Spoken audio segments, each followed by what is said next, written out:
SupaTea Podcast Show. I'm about to wash my hands and like drop some testimony on y'all. Y'all okay? I just got in the house.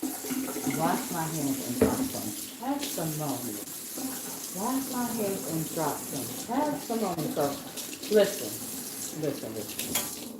I am that I am. When I talk about spirituality, it is not to convert you or uh, have you acknowledge the presence, acknowledge God in the way that I do.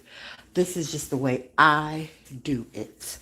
I acknowledge the presence in everything that I do. And I know that it's not outside of me. I know that that presence is within me. It's omnipotent. It is literally everywhere. Like literally everywhere. I'm debating whether I want to take off my pants because I have to put them back on. Not for the camera. I'm just debating because I want to lay down. I do want to lay down. Hey, welcome to the Super T Podcast Show. I'm gonna be comfortable. I have my physical therapy starting today, um, so I am just going to get my body together for for this what you call it. So bear with me a bit, world. Ah, mm. Whew. What a freaking day! What a day! What a day! What a day! What a day! What a day. So I made plans to do a lot of different things.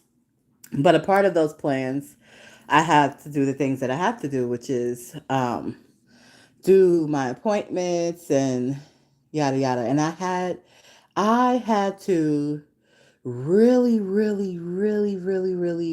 exercise and practice changing a thought pattern.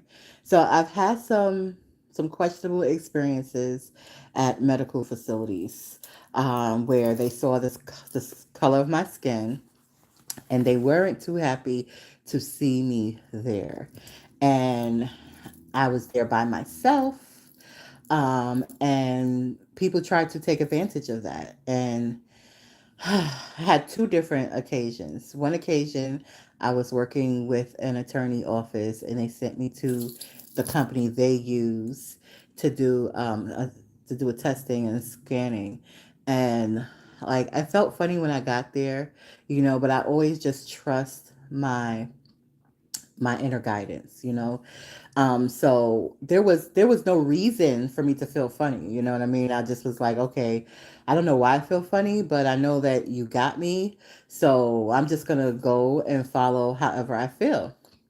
So they were doing an MRI, and I went in, I took off my bracelets, the metal and stuff. And I had MRIs before. It had been quite some time, so I know how the machine look and I know how the procedure went, and every time I've went and it's proper, it's never long. It has never been long, okay? And this guy was like, it's gonna take over an hour. I was like, it's gonna take over an hour. That was an alarm, like, it's gonna take over an hour. But I was in such a good mood that I was like, I didn't question it, And I got in the machine and I was like, hey, if I start feeling weird or strange, I'm gonna get up. I'm gonna get up. So I'm there maybe like 20 minutes, 30 minutes. And, I hear the sounds and stuff of the machine working and, everything is cool. But then after about 25, not even like 20, yeah, about 25 minutes of me in the machine, I'm like, okay, my heart started racing. And I said, I'm just laying down. Like, why is my heart racing? So I was like, nah, I'm out of here. Right. And so he had somebody in there with him. It was a European guy of European descent. And now I must say that all European folks are not the same. Just as like all black folks are not the same, all Spanish folks are not the same. Everybody is not the same. Okay, so you have to see what each interaction is like. Okay, this particular man was not happy with me, not because I did anything to him, but because of how I looked.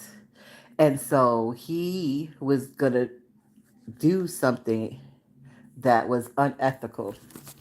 And once I realized he was doing something not even unethical, but that was dangerous, not only did I drop the attorney office, I got the fuck up out of there.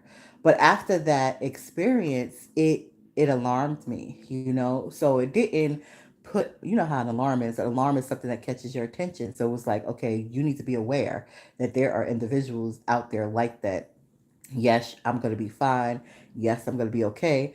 However, there are individuals who, unfortunately, because of whatever is going on inside of their head, inside of their heart, inside of their spirit, they abuse liberties and authority that they have been given. So be alert and be alarmed. Not be alarmed, but be alert. The alarm was to be alert. So now I found another um, lawyer. I still have to do the test. He didn't even complete the test. You know, I don't know what the fuck he was doing. I think he was just like microwaving a bitch. Uh, that's not funny. It's a little funny because it didn't work, but and it's a little humorous because my silly behind thinks of all of the daggone superhero cartoons and like all of them, right? They're like, well, how did you get your superpowers? It's always some damn radiation involved with their superpowers, right? So I'm just like, here he go trying to zap me, and he didn't even know. He was fucking charging my goddamn bio, charging me up. Like you tried to fry me and you charged me, sir. And you didn't even know. Anyway, though, that's just some of my humor. I don't know the accuracy of that, but it sure would be ironic as a mug, right? So I got up out of there, and again, I now am alert. Like I'm not going into these places like I normally would, you know, all free spirited and happy and stuff. I'm watching, I'm feeling. I gotta feel the atmosphere. I gotta see, you know, the vibrations of the space, and if the vibrations is off, I'm out of there. I'm out of there. I'm out of there. Right. So now I get um, these appointments to these places, and when I call to set up the appointment, they're like, "Go over here," and I'm like, "Yeah, nah, I don't know. Like, I don't know about that town. That town's is given very European, and I don't know. Not I know all Europeans are not the same, but I don't know how these really are. So you know, I ain't taking no chances. So." Yeah, no. And plus it's conflicted with my school scheduling anyway, so let me go somewhere else. Let me figure this out. And that's where I erred at because I didn't need to figure it out. It was already figured out for me. I really needed to just trust and surrender. And that has been my biggest lesson this entire year.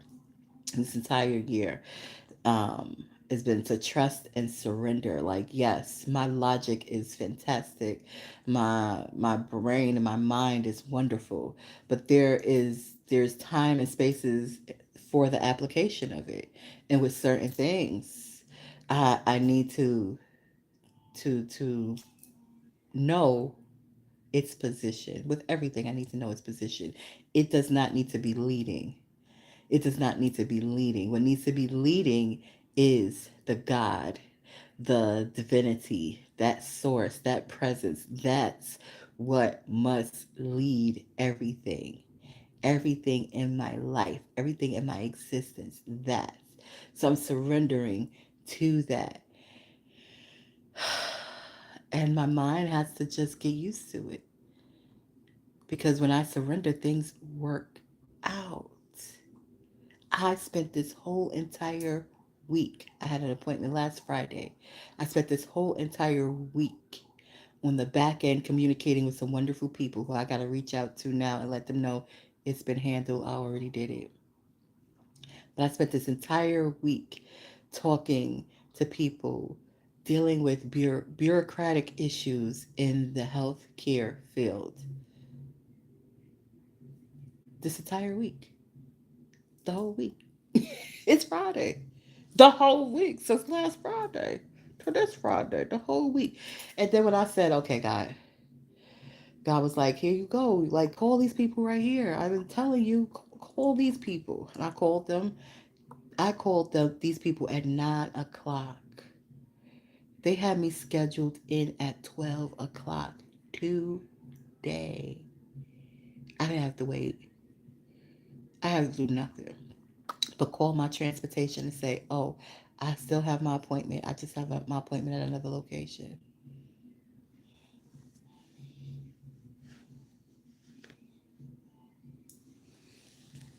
Yeah, that part.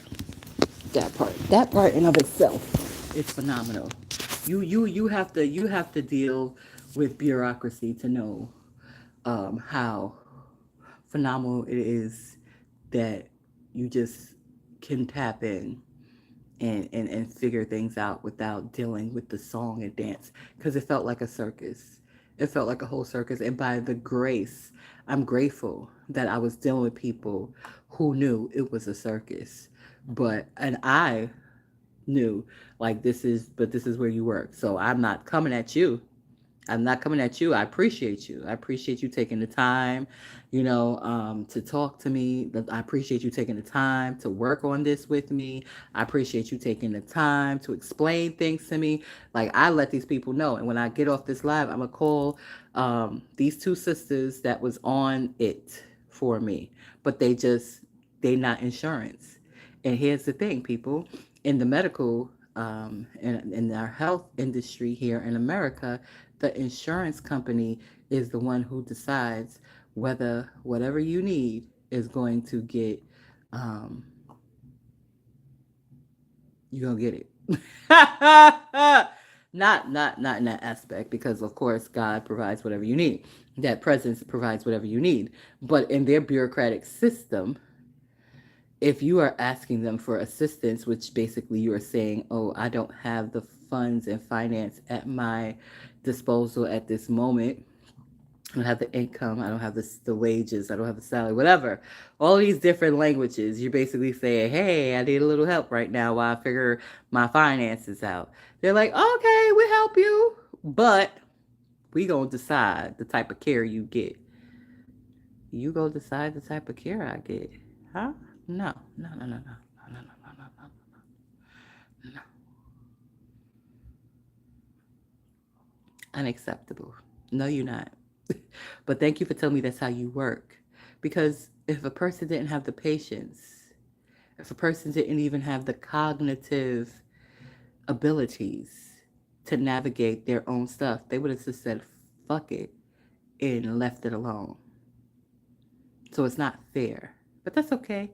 Now that I'm aware, I can make up solutions. It's giving patient advocacy. Mm.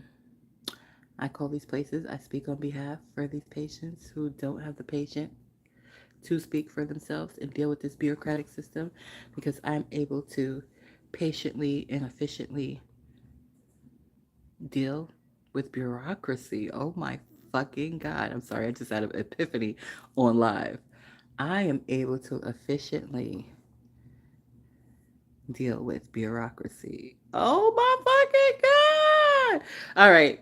So that happened. So when I released, when I let go, when I surrendered, boom, bam, boom. Not only was the place clean, I got there a bit early to fill them out. They were good. The people who work there are good. The people who go there were pleasant. Like quality care. I'm like, why did I resist this so much? Why? Just from an alarm. And when I say alarm, it's interesting because it makes me think of this thing going.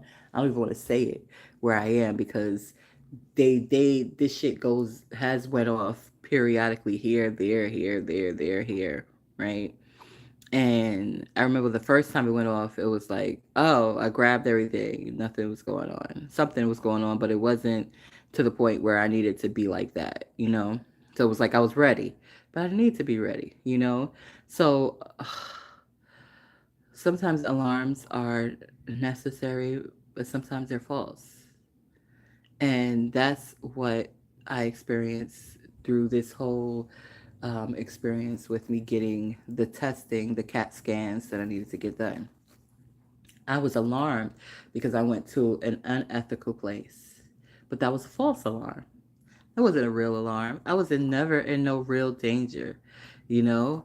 It was an opportunity for me to plug into my relationship with divinity and trust divinity, not try to put my mind, because that was my mind. When I first got there, I felt it. That was divinity telling me this ain't the place for you. But my mind was like, why would this be the place? I don't know these people. These people don't know me. You know, hey, I'm all overjoyed, and my spirit was like, "Don't be in here so happy. These people don't like happy folks, especially not happy niggas. Don't you be in here being no happy nigga." And I was like, my mind was like, that ain't right. That's what I was feeling. But my mind was like, what evidence? Like, they're being nice to you. The evidence is when I got into that daggone, what you call it. And the man was like, you got to be here for an hour. And I was like, an hour? An hour? I ain't never hear nobody get an MRI for an hour. But you the professional, so okay. That was a false alarm, though. Because, see, God was already telling me or guiding me. My inner guidance was already telling me this is not the space for you. But I had to have that experience and realize that wasn't the space, but that was a false alarm. That doesn't mean, oh, I'm in danger. That doesn't mean other spaces are going to be like this. That doesn't mean that that was a false alarm. That was opportunity for me to recognize my communication with divinity. That wasn't for me to get defensive and be like, oh, I don't want to go to any of those neighborhoods. I'm scared to go to any of those. That's the honesty. That's the honest truth. Not fearful, but not trusting neither to go into those neighborhoods. And then today for me to go into one of those neighborhoods and have such a phenomenal, not even just a phenomenal experience, a business opportunity. Like, it was completely different. But I had to tell my mind that I don't know these people over here. So I can't prejudge them based on an experience I had somewhere else. Let me go and experience what they like over here. And they were beautiful. Beautiful staff, beautiful people, beautiful facility, and opportunity for Mama Matcha. And then here's the icing. Because as delicious as that is of today, that that's not how it started. It started with me going and communicating with some other people, and unfortunately, they're in these loops, and they don't want to be there, but they're there, and they're doing their best in the loops that they're in, and that's okay. But here's the icing of that. The icing of that is when my ride comes to pick me up, they call me and they're like, okay, we're outside. I'm like, oh, okay. Can you come to the back, please? And they're like, okay, fine. Um, nah, I didn't tell them. I thought I was talking to a man. I thought I was talking to a man on the phone because their voice was deep. Here's the irony to that. I come out and I see the car out there, and I'm like, I point to them, and they put the window down. I'm like, are you here for such and such? And they're like, yeah, you said, okay. And they're like jacking my name up. George trying to jack it up. They're mispronouncing it. And as they're mispronouncing it, I'm correcting them. And I'm like, no, it's not that. It's this. No, it's this. It's this, right? And so they're like, girl, when I get to the car, it take me a little bit to walk from the front door to the car. When I get to the car, they're like, "Girl, you sound like a white woman on the phone," and I just laugh. I just laugh, laugh, laugh, laugh, laugh, and we had such a wonderful ride. And we talked about God, we talked about divinity, and I was just like, oh, I can't wait to get in, wash my hands, and get on my live and share this with my audience because it's one thing to explain to people how to do things. It's another thing when you are doing the things that you are explaining and you are having the experiences and you are able to share your personal experiences and to encourage someone. Again, my spirituality, my spiritual walk is not converting. Even though I'm a licensed minister, I'm not here to convert you to follow me. Please don't. Please do not. Now, God wants to, no, I don't think so, especially not right now. Because, I got to get up my one to actually be around people a lot. Skills for that. That's a lot. I admire Michael Beckwith, what he do. He has a wonderful congregation. He has a wonderful audience. He has a wonderful spiritual center, but it takes a team, baby. And I would never, ever, ever, ever, ever, ever, ever embark upon that journey without having a core strong team. He has a core strong team, okay? Oh, God. I could see these sisters' faces. I can't call their names right now. But yeah, he has a strong core team that has been with him from the beginning, from when they was meeting inside of the living room, okay, and they decided to embark upon this journey, and they're still there, okay, they're still there. Marianne is new, but she is part of the team now. But he has a strong team, he has a strong freaking team. So again, if I was to ever embark on creating my own center of like a church or something to that effect, it would be with a team. It would be with a strong team. But nonetheless, I'm not here to convert you. Listen, I don't follow any um any particular faith system. I have in the past, but I don't right now. That doesn't mean if you do, you can't find value in what I'm saying. That's not what I'm saying. I'm just saying that's what I don't do. But if what you are doing is working for you, continue. I'm just here to explain more accurately the spirituality. That's what I do. That's what I do here, and to promote spiritual health. It don't matter whether you're a Buddhist, whether you're a Christian, whether you're a Muslim, even if you're an atheist, you can find value in this channel right here. This channel is not here to say, be like me or be like this and be like, no, I'm not here to decide for you what is best for you. Some people thrive in faith-based organizations and faith-based churches. Some people thrive in those spaces and places. If you are thriving, good. I'm just here to explain to you how the mechanisms work. That's what I'm here for. That's part of my purpose, explaining how the mechanisms work. Because I had the conversation I was having with this lady just maybe like short of 20 minutes ago. She was like, "Oh wait, you can't cuss and say God in the same sentence." I said, "I'm not cussing.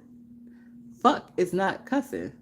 A curse is when you are wishing somebody bad. So you could curse somebody without using profanity. I'm being profane right now. I'm using profanity. There's a difference, and I know it. But if you uncomfortable, then okay, say that. But don't try to tell me what I'm doing because I know what I'm doing. I'm being profane.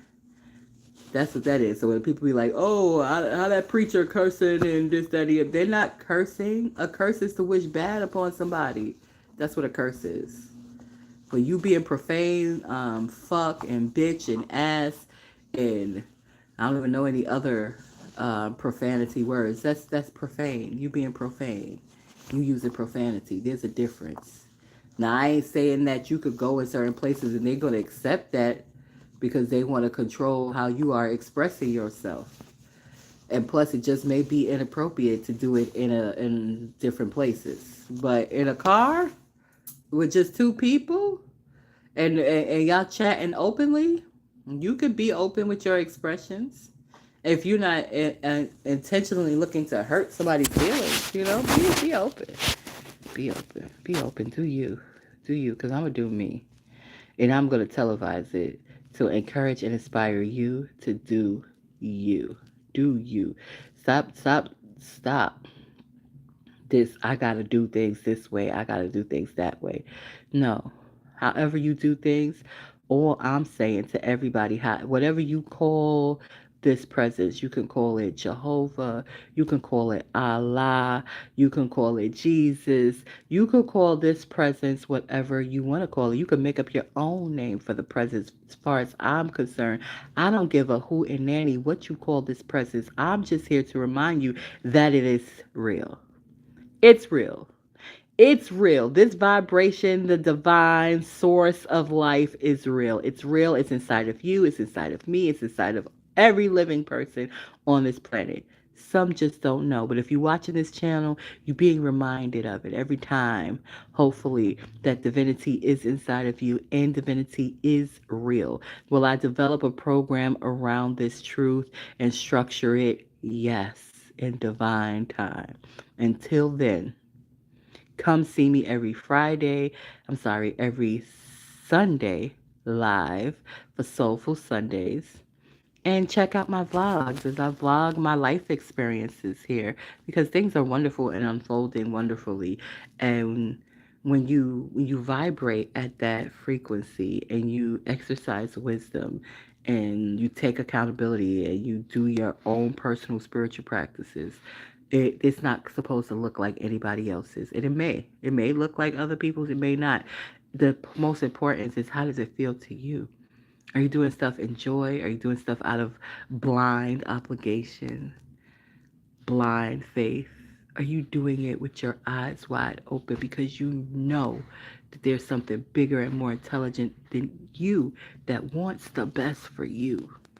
And you can tap into it and it will guide you every step of the way. You can tap into it and you can utilize what you have, whatever it is you have. If you have all your senses, your voice, your eyes, your ears, you use all of that. Touch, you use all of that. All of that. All of that.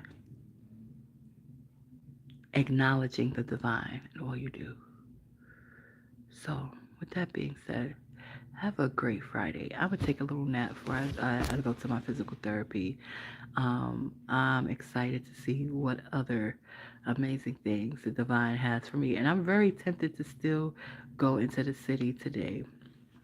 But I think I might just do comedy here because I am with the slight cramps. Not heavy cramps, but slight ones. And I am just a chill guy. Hey, welcome. How old are you?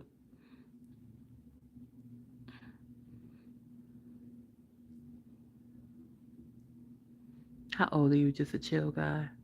You know what I recognize? Parents. Parents, parents, parents. I don't believe you. Parents. Watch what the hell your children is watching on these damn phones, okay? I got in the back seat of one of my neighbor's car. She was kind enough to give me a ride from my college. And her 7-year-old was watching people kissing. She typed it into the search engine. And she was smart enough to erase the history. Once she realized, oh, this grown person paying attention. Pay attention to these damn babies. Too many times I see motherfuckers and they ain't paying not a goddamn on mind to their babies. Pay attention to their babies. They on here and you wondering why they knowing this and knowing that. You go check, you 18 and you go check your son's iPad? You just told on yourself. You realize that, right? You just told on yourself. Chill guy, you just told on yourself that you are not an adult. Because how old is your son and you 18? Because you know you gotta be a certain age before you can actually make a child, right? And that child has to be a certain age to even be able to function an iPad, right? How old is your child, Joe Guy? Hmm?